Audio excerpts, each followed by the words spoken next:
Producer, beatmaker, DJ, songwriter, composer, arranger, multi-instrumentalist, programmer, looper, recording engineer, mixing engineer, sound designer, mastering engineer, and so forth. These are all music industry terms of which a few might sound familiar. But what exactly are the differences? And can you carry only one of these titles or more? And why are there so many confusing titles for perhaps the same thing? These are all questions that I would like to answer in my What Does a video series.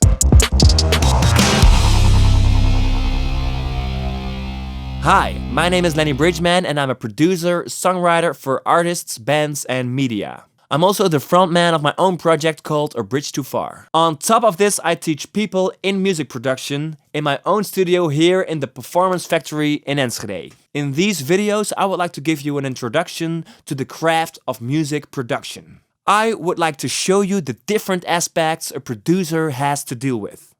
In this particular What Does a video, I would like to share my thoughts on what the differences are between a producer and a beatmaker, and what the two of them exactly do.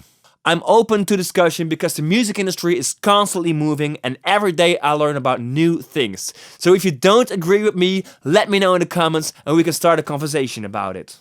To understand where these terms come from, we have to go back to how the music industry used to be constructed.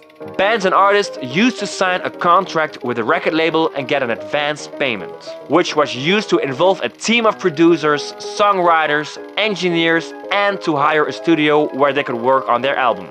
At that time, there were way less people who followed their dream of making it in music. And oftentimes, labels could estimate the success of an artist beforehand, which made them more likely to take the chance. Besides, an advance payment was paid out of their own pocket, and the amount had to be earned back through selling sound storage mediums, like LPs and CDs. Today, this hardly ever happens to unknown artists. All this forced beginner artists to find cheaper ways to record their music. Together with the arrival of more compact recording equipment, the bedroom producer was born. Producers nowadays have to take on more tasks because the budget is too low to hire multiple people. And maybe an even bigger factor, we currently have the technical possibilities to build a complete recording studio right here in our bedroom. But what if we still want to categorize everything? What are the different nuances of all these terms? And what do those tasks include? What is exactly a music producer? Basically, he is the one with final responsibility for the product. That could be a single or an entire album. He makes the creative choices which will determine the sound of the music, based on what is agreed upon with the artist, and with bigger productions, the A&R manager as well. That's the person who on behalf of the label helps the artist decide with creative choices to make the project the most commercially successful it can be. For example, Billie Eilish has interest in themes like horror, teenage angst, and psychological problems. Her brother Phineas, who produces her music, translates these feelings to sound by using horror sound design, sorrowful minor scales and chords, demonic voice transformers, and so on. A producer is actually quite comparable to a movie director. In big and expensive studios, most of the time a producer isn't pushing buttons himself, but has multiple audio engineers and assistants working for him. So as a producer, it's important to have enough knowledge of various aspects and to be able to maintain an overview of the project. These are some producers that you should definitely check out. The first example is Rick Rubin. He produced Red Hot Chili Peppers, Linkin Park, Kanye West and Eminem. He's famous because he brought rap and metal to the pop world. Brian Eno is the producer of Coldplay, U2 and David Bowie. He's known for using a lot of effects like tape delays and go crazy and do wild things. Definitely check him out.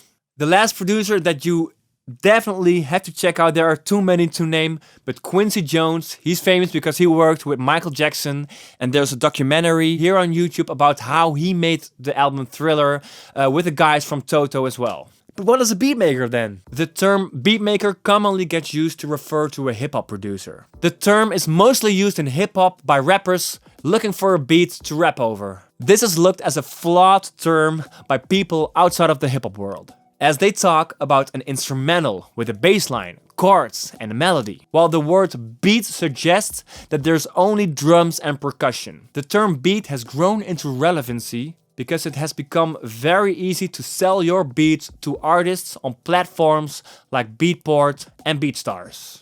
They buy your beat or instrumental and can use the separate tracks or stems that you delivered to create a final product with their own producer. A famous example is the Dutch Young Keo, which scored a #1 hit with the country song Old Time Road by Lil Nas. The song also contained a sample of a song of 9 Inch Nails, who also received credits for it.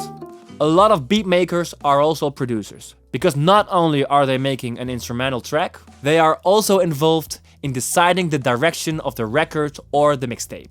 So don't sell yourself short if you make more than just a beat, because you can be a producer yourself. Beginner producers oftentimes start as a beatmaker because they don't have the possibilities to record a vocal or any other instrument. At the start, they all get their sound from the software, the DAW, Digital Audio Workstation.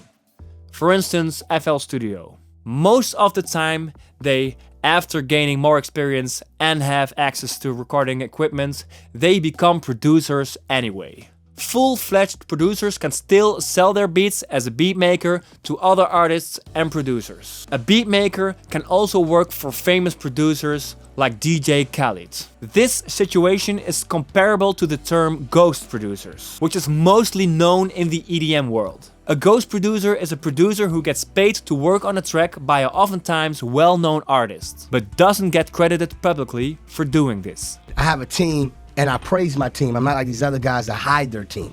Famous DJs and producers often use ghost producers so they can focus on their live shows. Give a thumbs up if after watching this video you got a clear image of what exactly the terms beatmaker and producer mean. Have you still got any questions? I will answer them in the comments. In the next What Does A video, I will dive deeper in the craft of music production. Do you want to keep up to date on my new videos? Click the subscribe button and the bell next to it to receive a notification when I upload a new video. See you in the next video.